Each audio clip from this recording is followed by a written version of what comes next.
Assalamu alaikum dear students. Welcome back to chemistry class. Dear students, today we'll talk about the mass number A given on your book page number 16, topic 1.2.2. Dear students, mass number is also called a nucleon number. mass number को हम nucleon number भी कहते हैं. अब mass number क्या है और nucleon number क्या है, तो ये एक ही टॉपिक के दो नाम हैं. ठीक है.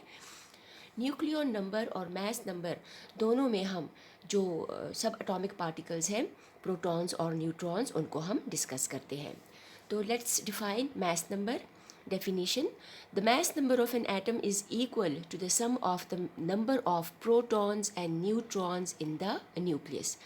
किसी भी एटम के न्यूक्लियस में मौजूद जो सब एटॉमिक पार्टिकल्स हैं, जो हमने स्ट्रक्चर ऑफ एटम में भी डिस्कस किया था कि एटम के न्यूक्लियस में मौजूद दो पार्टिकल्स होते हैं, protons positively charge particles and neutrons पर कोई चार्ज नहीं होता.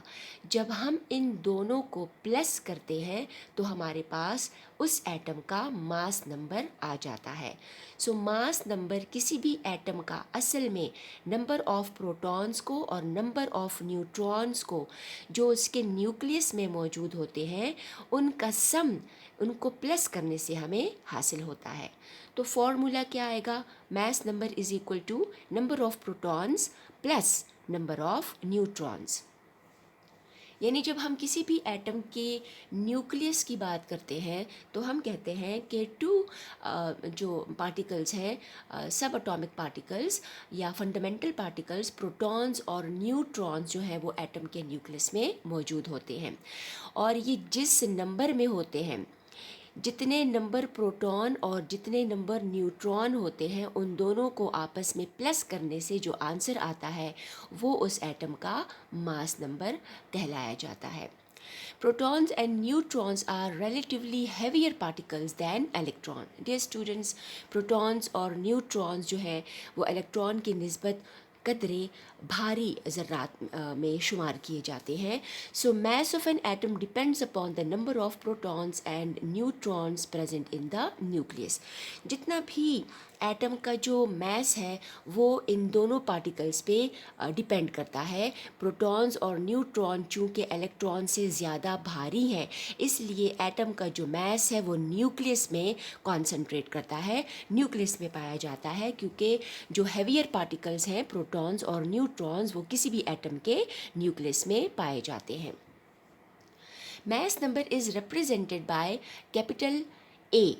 कैपिटल अल्फ़ाबेट ए से हम मैस नंबर को रिप्रेजेंट करते हैं या उसको हम जाहिर करते हैं. सिंबॉलिकली देखें, मैंने यहाँ पर इसको शो किया हुआ है कि एटॉमिक सिंबल है, एक एटम है और उसको मैंने यहाँ पर एक्स लिया हुआ है. ठीक. अब सुपर स्क्रिप्ट में मैंने यहाँ पर ए लिखा है, तो this is the mass number of this particular element. यहाँ पर कोई भी एलिमेंट आ सकता है जिसका ये मैस नंबर है, जिसको मैंने ए से रिप्रेजेंट किया है. और इसके सबस्क्रिप्ट में नीचे आता है जी और ये है इसका एटॉमिक नंबर. और यहाँ पर मैंने आपको प्रूफ करके दिया है कि एक्स की जगह मैंने सोडियम एलिमेंट का सिंबल लिया है जो कि है Na. और यहाँ पर ए की जगह मैंने सुपर स्क्रिप्ट में लिखा है 23. So 23 is the mass number of element sodium या एटम सोडियम.